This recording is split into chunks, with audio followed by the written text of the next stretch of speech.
অংশুমান গোস্বামী ৰাজ্যৰ মুখ্যমন্ত্ৰীৰ তৰফৰ পৰা এক বিস্ফোৰক মন্তব্য ইছলাম ধৰ্মৰ বিৰুদ্ধে নহয় এবাৰ নাম নোলোৱাকৈ খ্ৰীষ্টান ধৰ্মৰ বিৰুদ্ধে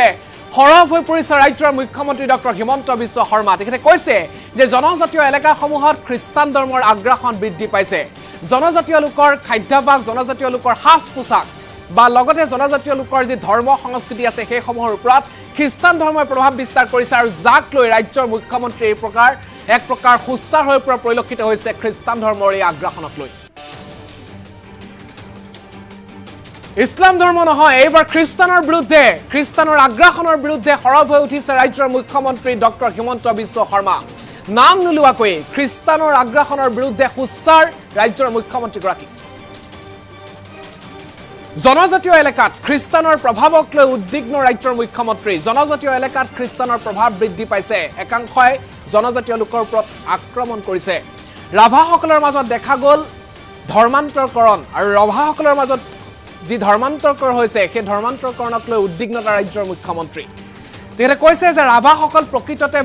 ভৈৰৱীৰ উপাসক আছিল কিন্তু একাংশই তেওঁলোকক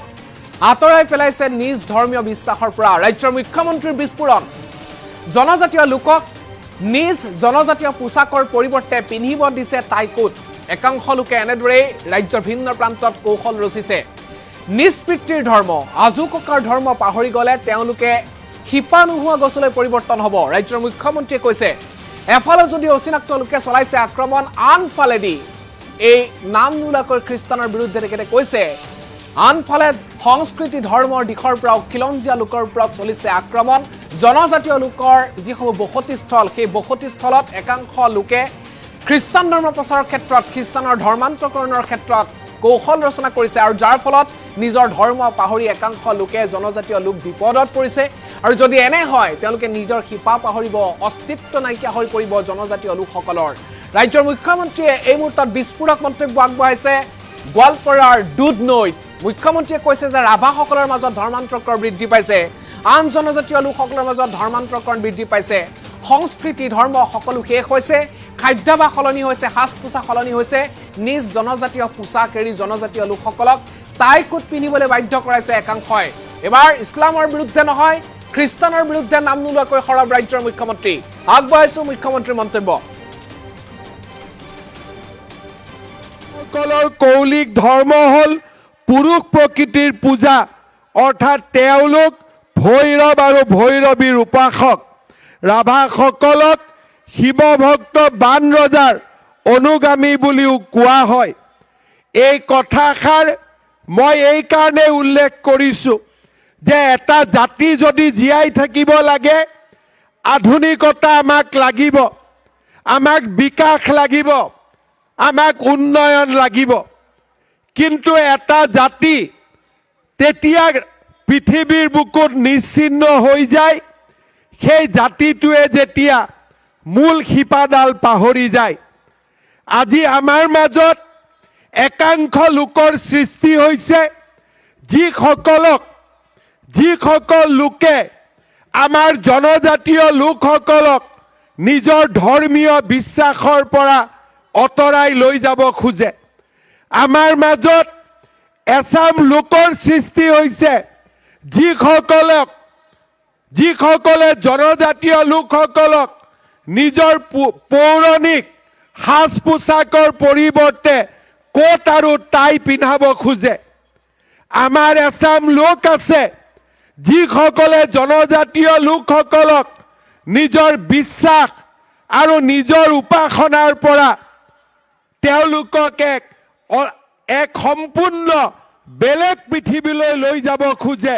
যি পৃথিৱীখনৰ লগত মোৰ দেউতাৰো পৰিচয় নাছিল মোৰ ককা দেউতাৰো পৰিচয় নাছিল মোৰ আজু ককাৰো পৰিচয় নাছিল যেতিয়া এটা সন্তানে নিজৰ পিতৃৰ ধৰ্ম পাহৰি যায় নিজৰ ককা দেউতাৰ ধৰ্ম পাহৰি যায় নিজৰ আজু ককাৰ ধৰ্ম পাহৰি যায় সেই সন্তানটো শিপা নোহোৱা এক সন্তানলৈ পৰিণত হয় এক শিপা নোহোৱা এক গছডাললৈ পৰিণত হয় আৰু যিডাল গছত শিপা নাথাকে সেই গছডাল বহু দিনলৈ জীয়াইও থাকিব নোৱাৰে মই ৰাভাসকলক অনুৰোধ কৰিম, আধুনিকতা, শিক্ষাৰ নতুন দিগন্ত, বিজ্ঞান আৰু আধুনিক সংস্কৃতি সকলো আঁকোৱালি লোৱাৰ পিছতো নিজৰ শিপাডাল যাতে আমি কোনো কালেই এৰি নিদিওঁ আৰু শিপাডালক যাতে আমি খামুচি মাৰি ধৰি ৰাখোঁ। জনজাতীয় সাজ পোছাকেৰে আমাৰ শৈশৱ আৰম্ভ হৈছিল আৰু জনজাতীয় সাজ পোছাকেৰে আমি জীৱন লীলাৰ সামৰণি মাৰিম। এই ধৰণে যদি আমি প্ৰতিজ্ঞাবদ্ধ হওঁ, আমাৰ ৰাভাসকলক কোনেও কেতিয়াও পৰাজিত কৰিব নোৱাৰে। আজি ৰাভাৰ কৃষ্টি সংস্কৃতি ভৌগোলিক দিশৰ পৰা, ভূমিৰ দিশৰ পৰা গোৱালপাৰা জিলাত যদি ৰাভাসকল এছাম অচিনাক্ত লোকৰ আক্ৰমণৰ বলি হৈছে, সংস্কৃতি আৰু ধৰ্মৰ ফালৰ পৰাও আন এছাম অচিনাক্ত লোকৰ আক্ৰমণৰ বলি হৈছে। এক প্ৰকাৰ ক'ব গ'লে আজি ৰাভাসকলে দুই ফালৰ পৰা এক নতুন আক্ৰমণৰ মুখামুখি হৈ অস্তিত্বৰ সংগ্ৰামৰ সৈতে আজি আমি আগুৱাই যাবলগীয়া হৈছে। ৰাজ্যৰ মুখ্যমন্ত্ৰীৰ মন্তব্য শুনিলে অসমৰ বিভিন্ন জনজাতীয় এলেকাত খ্ৰীষ্টানৰ প্ৰভাৱ বৃদ্ধি পাইছে। তেখেতে নাম লোৱা নাই, কিন্তু নাম নোলোৱাকৈ খ্ৰীষ্টানৰ ধৰ্ম সংস্কৃতিৰ ওপৰত যি ধৰণৰ আগ্ৰাসন, সেই আগ্ৰাসনক লৈ এনেদৰে ৰাজ্যৰ মুখ্যমন্ত্ৰী সৰব হৈ উঠা পৰিলক্ষিত হৈছে। কেইটামান দিন পূৰ্বে ৰঙিয়াত এনেধৰণৰ ঘটনা সংঘটিত হৈছিল, যি ঘটনা দেখিবলৈ পোৱা গৈছিল। মিৰ্জাত এনেধৰণৰ ঘটনা সংঘটিত হৈছিল। একাংশ জনজাতীয় লোক বা একাংশ অন্য ধৰ্মৰ লোকে খ্ৰীষ্টান ধৰ্ম সংস্কৃতিৰ প্ৰতি আকৃষ্ট হৈছিল। বিভিন্ন টুপ দিয়া হৈছিল সেইসকল লোকক, আৰু ইয়াৰ পিছত ৰাজ্যৰ মুখ্যমন্ত্ৰী এনেদৰে সৰব হৈছে। তেতে কৈছে যে ধৰ্ম সংস্কৃতি পাহৰি একাংশ লোকে এনেদৰে খ্ৰীষ্টানৰ প্ৰতি বৰ্তমান অৱস্থাত আকৃষ্ট হৈছে। নাম নোলোৱাকৈ ৰাজ্যৰ মুখ্যমন্ত্ৰীয়ে কি কৈছে দুধনৈত পুনৰবাৰ মন্তব্যটো শুনক। সকলৰ কৌলিক ধৰ্ম হ'ল পুৰুষ প্ৰকৃতিৰ পূজা, অৰ্থাৎ তেওঁলোক ভৈৰৱ আৰু ভৈৰৱীৰ উপাসক। ৰাভাসকলক শিৱ ভক্ত বান ৰজাৰ অনুগামী বুলিও কোৱা হয়। এই কথাষাৰ মই এই কাৰণে উল্লেখ কৰিছোঁ যে এটা জাতি যদি জীয়াই থাকিব লাগে, আধুনিকতা আমাক লাগিব, আমাক বিকাশ লাগিব, আমাক উন্নয়ন লাগিব। কিন্তু এটা জাতি তেতিয়া পৃথিৱীৰ বুকুত নিশ্চিন্ন হৈ যায়, সেই জাতিটোৱে যেতিয়া মূল শিপাডাল পাহৰি যায়। আজি আমাৰ মাজত একাংশ লোকৰ সৃষ্টি হৈছে, যিসকল লোকে আমাৰ জনজাতীয় লোকসকলক নিজৰ ধৰ্মীয় বিশ্বাসৰ পৰা অতৰাই লৈ যাব খোজে। আমাৰ মাজত এছাম লোকৰ সৃষ্টি হৈছে,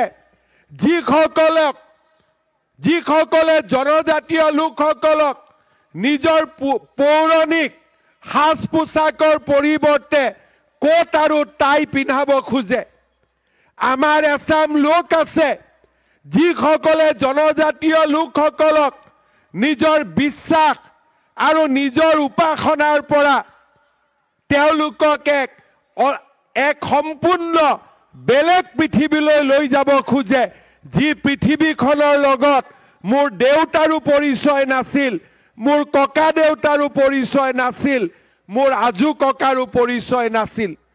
যেতিয়া এটা সন্তানে নিজৰ পিতৃৰ ধৰ্ম পাহৰি যায়, নিজৰ ককা দেউতাৰ ধৰ্ম পাহৰি যায়, নিজৰ আজু ককাৰ ধৰ্ম পাহৰি যায়, সেই সন্তানটো শিপা নোহোৱা এক সন্তানলৈ পৰিণত হয়, এক শিপা নোহোৱা এক গছডাললৈ পৰিণত হয়। আৰু যিডাল গছত শিপা নাথাকে, সেই গছডাল বহু দিনলৈ জীয়াইও থাকিব নোৱাৰে। মই ৰাভাসকলক অনুৰোধ কৰিম, আধুনিকতা, শিক্ষাৰ নতুন দিগন্ত, বিজ্ঞান আৰু আধুনিক সংস্কৃতি সকলো আঁকোৱালি লোৱাৰ পিছতো নিজৰ শিপাডাল যাতে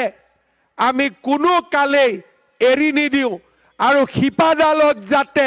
আমি খামুচি মাৰি ধৰি ৰাখোঁ। জনজাতীয় সাজ পোছাকেৰে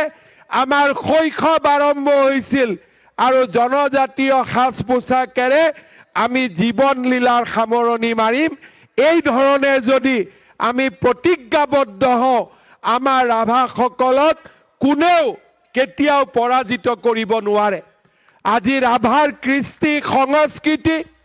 ভৌগোলিক দিশৰ পৰা, ভূমিৰ দিশৰ পৰা গোৱালপাৰা জিলাত যদি ৰাভাসকল এচাম অচিনাক্ত লোকৰ আক্ৰমণৰ বলি হৈছে, সংস্কৃতি আৰু ধৰ্মৰ ফালৰ পৰাও আন এচাম অচিনাক্ত লোকৰ আক্ৰমণৰ বলি হৈছে। এক প্ৰকাৰ ক'ব গ'লে আজি ৰাভাসকলে দুই ফালৰ পৰা এক নতুন আক্ৰমণৰ মুখামুখি হৈ অস্তিত্বৰ সংগ্ৰামৰ সৈতে আজি আমি আগুৱাই যাবলগীয়া হৈছে।